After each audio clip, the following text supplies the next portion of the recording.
করতে চাই, আপনি কি বলেন? যেমন আল্লাহ বললেন, হাবিব রে, হাবিব রে, হাসরের ময়দানে আমি আল্লাহ আপনার উম্মতের সাথে কি আচরণ করব। আল্লাহ নবীকে বলতেছেন, বন্ধু আপনার উম্মতের সাথে কি মামলা করব আপনি বলেন। আপনি যেভাবে বলবেন আমি আল্লাহ সেইভাবে সেই আচরণ করব। আর অন্য নবী আল্লাহর কাছে চাচ্ছেন, মুসা নবী বলতেছেন আল্লাহ আমি আপনাকে দেখব, আমার নবী বলতেছেন না আল্লাহকে দেখব। আল্লাহ বলতেছেন হাবিব আমি আপনাকে দেখব। যার কারণে আল্লাহ তার পেয়ারা হাবিবকে দুনিয়ার জমিন থেকে তুলে নিয়ে তার দরবারে নিয়ে গিয়ে দেখা করলেন। জোরে বলুন না সুবহানাল্লাহ। দুটোর মধ্যে পার্থক্য আছে তো। আল কালিম ইহিব্বুল্লাহ, মুসা নবী আল্লাহকে ভালোবাসেন। আল খালিল ইহিব্বুল্লাহ, ইব্রাহিম নবী আল্লাহকে ভালোবাসেন।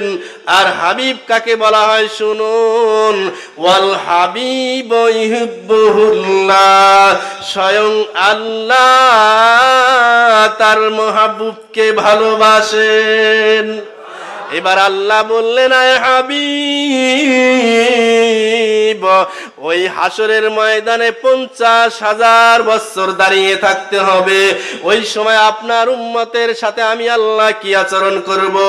ইন্না রাব্বি তাবারাক তাআলা আস্তাশারানি ফি উম্মতি মা যা আসআলু বিহি।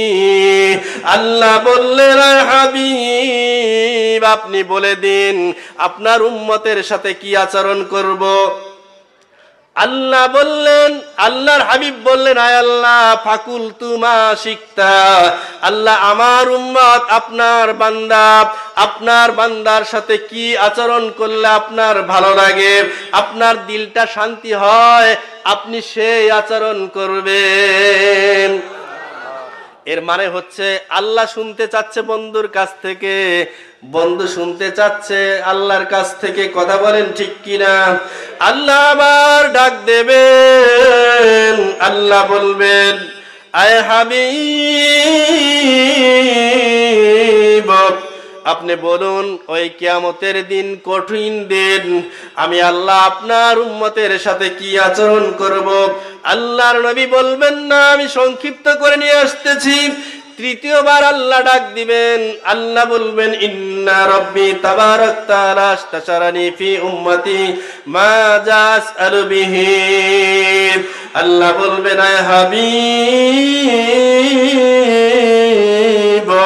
আপনি বলুন বলুন বলুন কিয়ামতের দিন আপনার উম্মতের সাথে আমি আল্লাহ কি আচরণ করব। আল্লাহর নবী বলবেন না।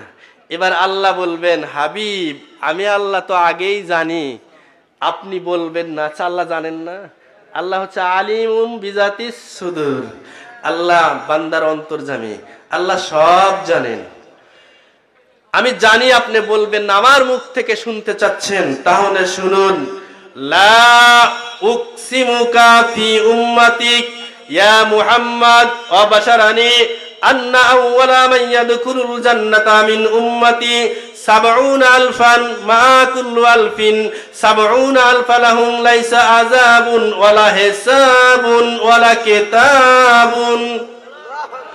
জোরে বলা যাবে না সুবহানাল্লাহ? আপনারা তো বোঝেন নাই, তার কারণে সুবহানাল্লাহ বলেন নাই। কথা বলেন ঠিক কিনা? বাংলা বলতে হবে। আল্লাহ বললেন, হাবিব আমার মুখ থেকে শুনতে চাচ্ছেন, যান হাসরের ময়দানে আমি আল্লাহ আপনার ৭০,০০০ গুনাহগার উম্মতের কোনো হিসাব নেব না, বিনা হিসাবে হাসরের ময়দানে দাঁড়াবে। আমি আল্লাহ তাদেরকে কাঠগড়ায় দাঁড় না করিয়ে বিনা হিসাবে পার করে জান্নাত দিয়ে দেব। জোরে বলা যাবে না সুবহানাল্লাহ? আচ্ছা সুবহানাল্লাহ তো বললেন, এবার আপনাদের কাছে আমার প্রশ্ন হচ্ছে, ৭০,০০০ লোক তো আপনাদের মোহনগঞ্জে আছে না? আল্লাহর নবীর মন খারাপ, আল্লাহর নবী খুশি না, বেজার কেন? আল্লাহর নবীর উম্মত কি ৭০,০০০? ৭০,০০০ পার হবে, বাকি উম্মত গুলার কি উপায় হবে? এর জন্য আল্লাহর নবী মন খারাপ করে বসে আছেন।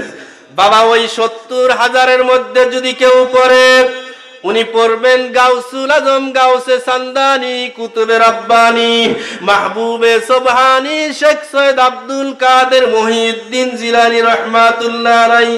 কথা বলেন ঠিক কিনা?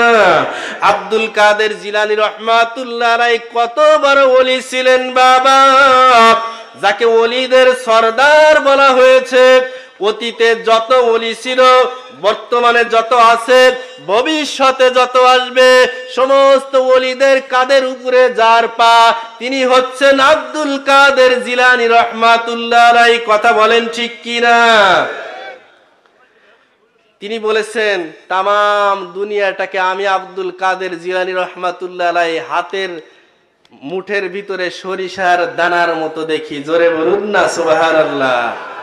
হ্যাঁ, কত বড় পাওয়ারফুল ওলি ছিলেন। কথা বুঝতে পারছেন? আল্লাহর নবী বেজার, মন খারাপ করে আছেন। এবার আল্লাহ বললেন, আয় হাবিব, আমি বুঝতে পেরেছি আমার এই সংখ্যাটা আপনার মনোপুত হয় নাই, আপনি এতে খুশি হন নাই, আপনি মন খারাপ করবেন না। আমি আল্লাহ আপনার যেই 70,000 উম্মতকে মাফ করে দিয়েছি, যাদেরকে মাফ করে দিয়েছি, ওই 70,000-এর প্রত্যেক জনের সাথে আরো 70,000 করে প্রতিজনের হাতে আমি আল্লাহ মাফ করে জান্নাত দিয়ে দেব। জোরে বলুন না। এবার কম্পিউটার দিয়ে হিসাব করেন কত আসবে। আমার কথা বুঝতেছেন তো? 70,000-এর প্রত্যেক জনের সাথে আরো 70,000 করে আল্লাহ মাফ করে দেবেন। কিন্তু আল্লাহর নবী এতেও খুশি নন। আল্লাহর নবী মন খারাপ করে বসে আছেন। এবার আল্লাহ বললেন, আয় হাবিব, আপনি মন খারাপ করবেন না, আমি আল্লাহ বুঝতে পেরেছি এই সংখ্যাটাও আপনার মনোপুত হয় নাই। আয় হাবিব, আমি আল্লাহ তো বলেছি, ওয়ালা সাউফা ইউতিকা রাব্বুকা ফাতারদা। হাবিব, আয় মাহবুব আমার, আমি আল্লাহ আপনাকে অচিরেই এত নেয়ামত দেব হাবিব। এটা এই আয়াতের তাফসীর করেছেন প্রত্যেকটা মুফাসসিরগণ, বলেছেন এটা হাসরের ময়দানের নিয়ামতের কথা আল্লাহ বলেছেন। আল্লাহ বলছেন, হাবিব আমি আপনাকে এত নিয়ামত দেব হাসরের ময়দানে, যেই নিয়ামত পেয়ে আপনি বেজার থাকতে পারবেন না, আপনি খুশি হয়ে যাবেন। হাসরের ময়দানে আল্লাহর রাসূলকে কি আল্লাহ চমচম খাওয়ায় খুশি করবেন? আল্লাহর হাবিবের গুনাহগার উম্মতকে আল্লাহ মাফ করে দিয়ে খুশি করে দেবেন। আল্লাহ বললেন, হাবিব আপনি যা চাবেন, যা বলবেন, আমি আল্লাহ তাই খুশি করে আপনাকে রাজি করিয়ে দেব। এবার আল্লাহ বললেন, আয় হাবিব আপনি বেজার থাকবেন না, আমি আল্লাহ আপনাকে দুটো অফার দিচ্ছি। কি অফার?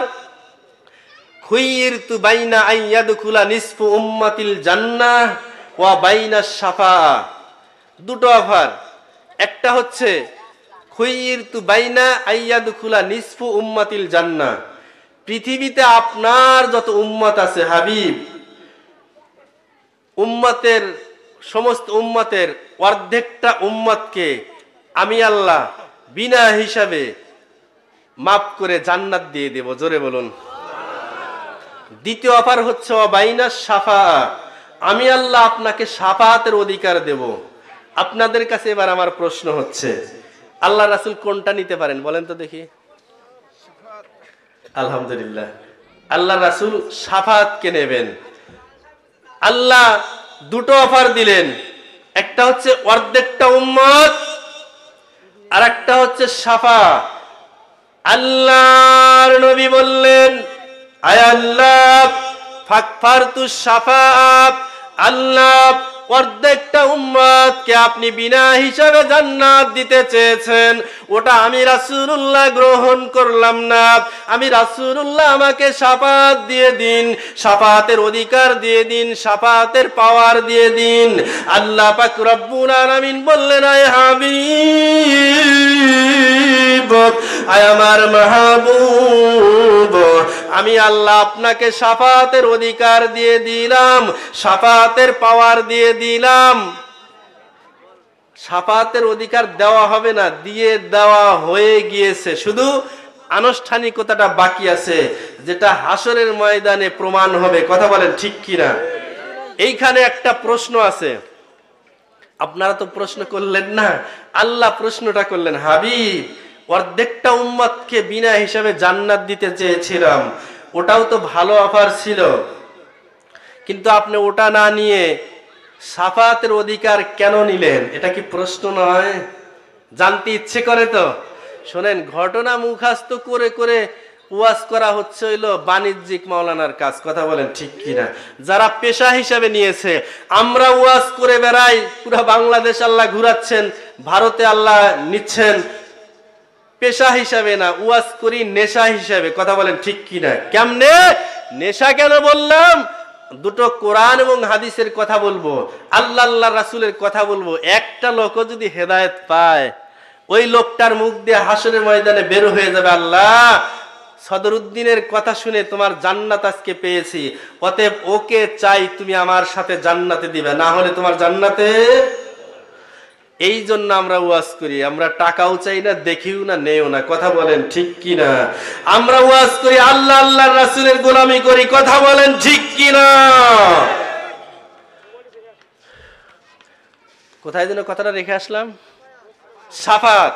আল্লাহ প্রশ্ন করলেন যে আপনি অর্ধেকটা উম্মতকে ছেড়ে দিলেন, শাফাতের অধিকার কেন নিলেন?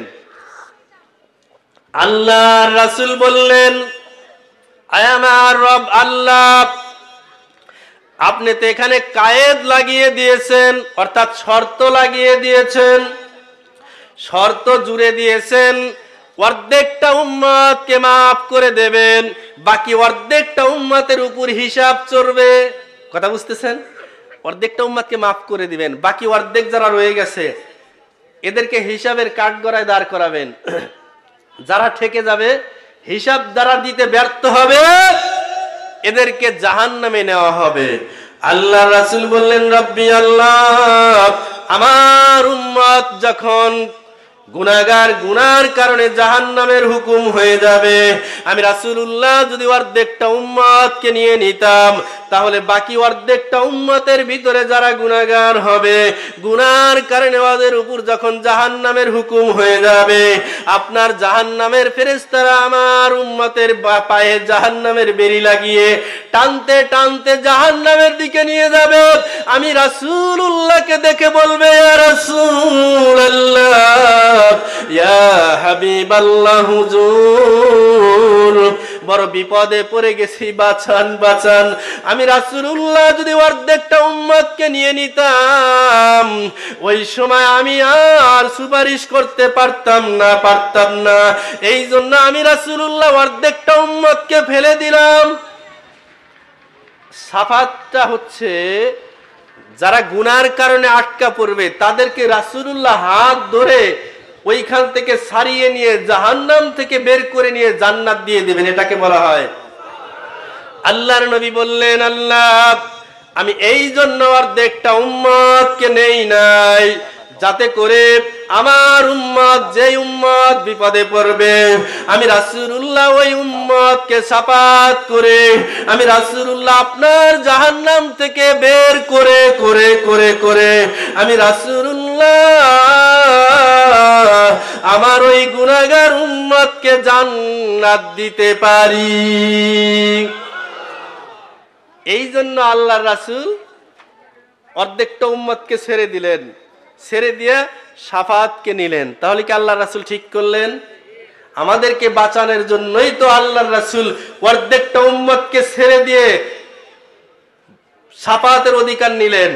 এইখানে ধরেন আপনারা এতগুলো লোক, অর্ধেকটা মাপ পাবেন আর অর্ধেকটার উপরে পরীক্ষা হবে, ইন্টারভিউ দিতে হবে, পাশ করলে জান্নাত, না পাশ করলে জাহান্নাম। আল্লাহর রাসূল বলেন, আল্লাহ আমার একটা গুনাহগার উম্মত জাহান্নামে থাকা পর্যন্ত আমি রাসূলুল্লাহ আপনার জান্নাতে পা রাখবো না। চিৎকার দিয়ে বলুন না সুবহানাল্লাহ। কোন নবীর আলোচনা হচ্ছে বাবা? কান খাড়া করে শুনুন।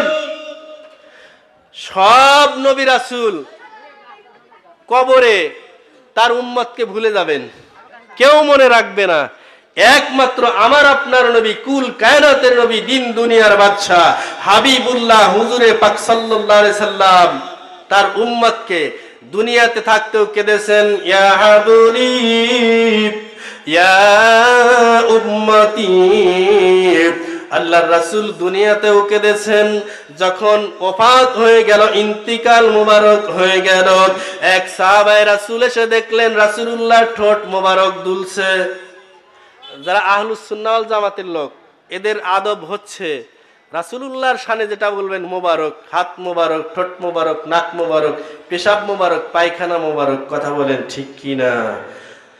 সাহাবাই রাসূলুল্লাহর ঠোঁট মোবারকের কাছে কানটা লাগিয়ে দিলেন, লাগিয়ে দিয়ে চিৎকার মেরে উঠলেন, আমার ভাইরা শুনেন, আল্লাহর রাসূল এখনো আমাদেরকে ভোলেন নাই, আল্লাহর রাসূল এখনো কাঁদেন, ইয়া হাবুলি ইয়া উম্মতি। আল্লাহ আমার গুনাহগার উম্মতের কি উপায় হবে? আল্লাহর রাসূল রওজা মোবারকে শুয়ে শুয়ে কাঁদেন, ইয়া হাবুলি ইয়া উম্মতি। আপনাদের কাছে আমার আরেকটা প্রশ্ন হচ্ছে, বাবা, আল্লাহর রাসূল যদি চাইতেন দুনিয়াতে থাকবেন, যতদিন না চাইতেন আল্লাহ নিতেন না, কিন্তু আল্লাহর রাসূল আমাদেরকে ছেড়ে কেন আগে চলে গেলেন? এটা প্রশ্ন কিনা? জানার দরকার আছে তো। কে কে জানবেন? হাত তোলেন। নারায়ে তাকবীর, নারায়ে রিসালাত। হাত নামান। আল্লাহর নবী আমাদের থেকে আগে চলে গেলেন। কেন চলে গেলেন? বাবা, আল্লাহর নবী চলে যাওয়ার পরে আল্লাহর কাছে দরখাস্ত করলেন, আয় রব্বি আল্লাহ, আমি এই জন্য আগে চলে এলাম, আমার উম্মতকে যখন কবরে প্রশ্ন করা হয়, কয়টা? 3টা। অধিকাংশ হাদিসের কিতাবে আছে একটা একটা একটা একটা। জোরে বলুন। 3টাই ধরেন প্রশ্ন। প্রথম প্রশ্ন কি? মান রব্বুকা, তোমার রবকে? তুমি কাকে সৃষ্টিকর্তা হিসাবে মানতে, কাকে পালনকর্তা হিসাবে মানতে? আল্লাহর রাসূল বললেন, আল্লাহ, আমার উম্মত গুনাহগার, এই প্রথম প্রশ্নের উত্তর যদি দিতে না পারে আপনি আযাব দেবেন না, আমার উম্মতের উপর জাহান্নাম আপনার আযাব চাতায়া দেবেন না। আল্লাহ বললেন, আয় হাবিব জান, আমি আল্লাহ আপনার দরখাস্ত কবুল করে নিলাম। এবার দ্বিতীয় প্রশ্ন কি? ওমা দীনুকা, কোন দিনের উপরে, কোন ধর্মের উপরে আমল করেছিলে? সংক্ষিপ্তভাবে বলতেছি।